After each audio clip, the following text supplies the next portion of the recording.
Now, on Tuesday, May 24, 2022, the organizers of the Headies unveiled the nominees for the 15th edition of this year's award.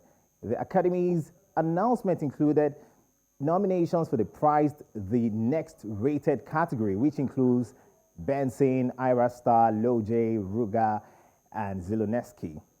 There are a total of 28 categories this year, including 4 new African categories: Best West African Artist, Best East African Artist, Best South African Artist, and Best North African Artist.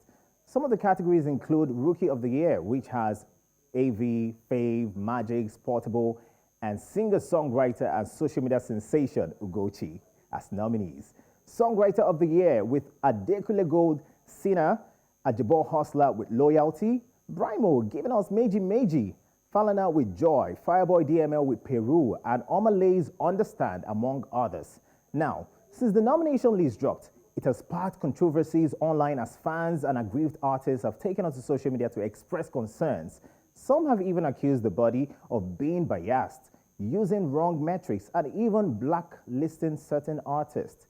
Rapper Superboy Check tweeted, "Another year and the Headies fails to recognize the music in the rap category, while melodic rappers like Durk and Roddy are idolized in the rap scene worldwide. That's why hip-hop has remained stagnant here, but it's calm. I will still be dropping hits, even if I don't even get my flowers."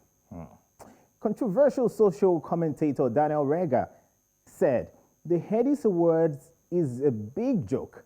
The organizers are too biased. How can Portable, who has no hit song, bag multiple nominations, whereas Victoni gets snubbed and Keys Daniel gets only 1 nomination despite producing better music than Wizkid, Davido, and Cole? This is beyond insulting." Well, joining me on East Central to discuss the nominees list and all the teas is media personality Osato Edokpayi, host of the Top 20 Nigeria radio show. EDK, thanks for joining me right here. How are you doing, JJ? Good afternoon to you.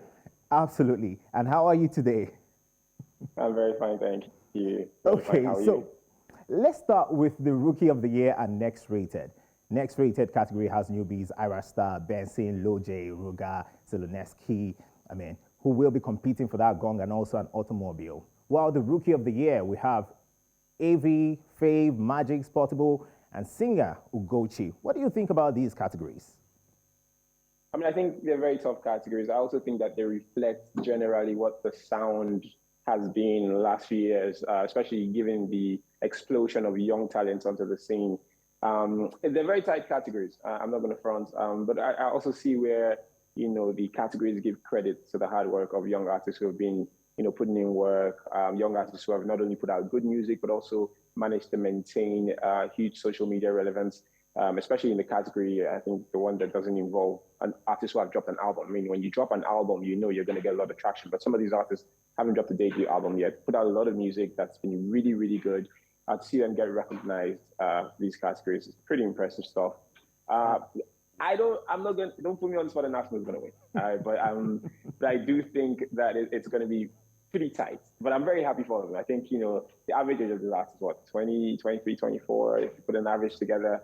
But just to see them rewarded for their hard work in the last couple of years, it makes my heart glad. Quite impressive. Did anybody in that category really shock you? Did you expect to see all of them in that category? Yeah. I'm not gonna front. Yes, Ira Star, man, she's. The album 99 Dangerous is such an amazing debut project. I was very happy to see Ugochi, who was a social media viral sensation, really gone from that to putting out consistent music and featuring top guns like Pino on her songs now. To see guys like Benson. Benson, I think, owned 2021. I don't think that there was any hit song that dropped in that calendar year that Benson wasn't on, then it was more or less known as Buju. So I don't think there were any surprises in those 2 categories, to be fair. And, maybe in other categories, which I'm sure we'll discuss soon, there were some shocking omissions there and there. Okay, quite impressive. You've been handling the chart show for years right now, and I'm sure you've seen Superboy's comments. Check, where he said that the body failed to recognize his music in the rap category with a big other list of gongs, AQ, Vector, M.I. Abaga, Ladipo, Show Them Calm, Reminisce. A lot of them. What's your take on this? Man, I think when you're creative and you put so much effort into your work, getting recognition is always a good thing. And if you think you do such good work and you don't get the sort of recognition you think you deserve, it's always going to rub you off the wrong way.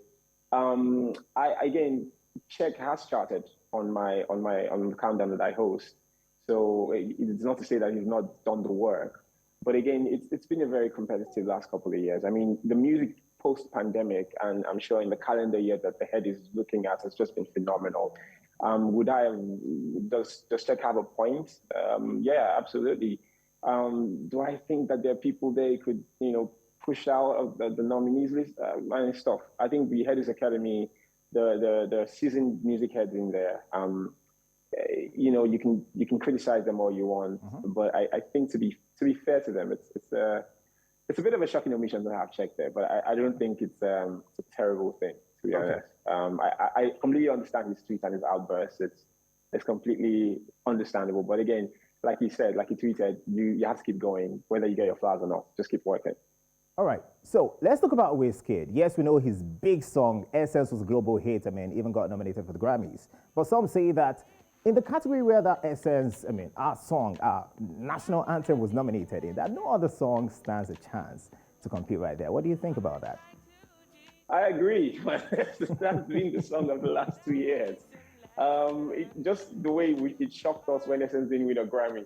It will be shocking if it didn't win that category. It's not the prompt, whoever's responsible for that category winning, but Whiskey Thames did a complete madness with that song, where that song transcended. So, I mean, it was everywhere. It was a global hit. I don't think there's too many songs nominated at the Headies that are actual, true global hits, right? You have to give credit to Wiz. You have to give credit to Thames. I think she's been phenomenal through all of this. Where you have a global pop star like Justin Bieber saying, "Look, can I please join your song and take some of your shine?" That too speaks to the merit of what those two guys have done. So it's gonna be tough, seeing another song win that category if not Essence. But we'll have to wait and see. Yeah. And whenever you talk about Wizkid in that year of review, I keep wondering if anybody would actually win, because he's been nominated in 9 categories or even 10. Even his song Ginger has got a nomination for the director. And I simply wonder if anybody would take that shine from him. Anyway, EDK, before we talk about the very competitive Afrobeat category, let's talk about CK. He didn't make any of these categories except his nomination with Ira Star for Best Collaboration, and fans are very furious. What's your take on this? I mean, I think fans just need to get some education on the criteria used to choose nominees for the Headies. There is a calendar year in review. I mean, Love Wanted blew up over the last year or so, but it has been around for a long time. And I think it was released outside the window that the Headies uses to say, okay, this is a category we're going to review for nominees this year. I don't know what happened the year that the Love Wanting was released. I don't know if the Headies felt then. I'm not quite sure of the history, but yeah, I mean, it's shocking. But the rules are the rules. I don't think you can bend them. But if I'm being honest with you, I don't think CK is going to be too mad. Yes, it is one of the most prestigious awards out of Nigeria, especially this year. It's going to be held in the States, right? So it'll be great. But CK has graced all sorts of important stages in the last year or so. He's been nominated for all sorts of other international awards. Yes, it's nice to recognize in your hometown for what a monster global hit Love Wanting is. I'm not going to say was, because you put that song on, people are still gonna get into the zone. But Emiliana should have probably gotten a shout. It's obviously not as big as Love Wanting, but maybe should have gotten a shot. But again, like I said, the competition over the last years, JJ, has been incredibly stiff. So that too is understandable. Shocking, but understandable. Talking about competition, Brymo was nominated in 6 categories. Best Alternative Album for his album 9SO, Best Album of the Year, Best Vocal Performance. His song Meji Meji got Best Alternative Song, Songwriter of the Year, amongst others. Now, do you think that he stands a chance to win? Do you see Brymo retaining his title? Going by the fact that he won in same categories, some of the same categories last year. Yeah. Yes. Look, that songwriter category is pretty interesting to look at. But look, Brymo, he's a self-acclaimed musical genius. He's the guy that'll tell you that he's the best to ever do it, and he's not lying. To be honest, he's very good at what he does. Out of those 6 nominations, I do see Brymo taking away at least 1 gong. Again, those categories are just stiff, and it just shows you just how great the quality of Nigerian music has transcended over the last couple of years, and it's just impressive to see. And I'm really happy for all the nominees. And there are a couple of other guys that I also am rooting for personally, subjectively speaking. But we'll see. Brimo is obviously a class act, and we'll see how that all turns out when the awards go on. And I'm pretty sure, too, there are certain persons you expected to make the whole nominees list. Who are they? That didn't make the list, or yes, that didn't make the list. Maybe.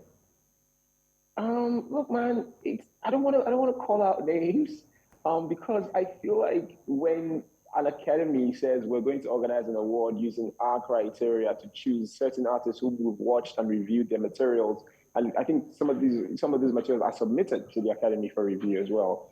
And they say, okay, look, we're going to look at it and we're going to say, yeah, but I mean, if you take away the CK omission, which again, according to the rules of the award ceremony, you can understand that. You take away Czech, not getting his flowers, like he said. I don't think there are too many other surprises. I mean, there are lots of very important artists, a lot of artists who, but not even probably mainstream Afropop acts, but in whatever category that they've done the business over the last year, they have gotten due recognition. And I'm just really rooting for them to have a fantastic night. I hope all the artists pull up. I hope it's a great ceremony. And I hope that we get some interesting surprises as well in terms of winners. I would like to see some upsets, to be very honest. Okay, talking about all that, we will definitely get you back on this show after the Headies to, analyze everything that all went down. Thank you, EDK, for your time. Absolutely. Thank you very much for having me.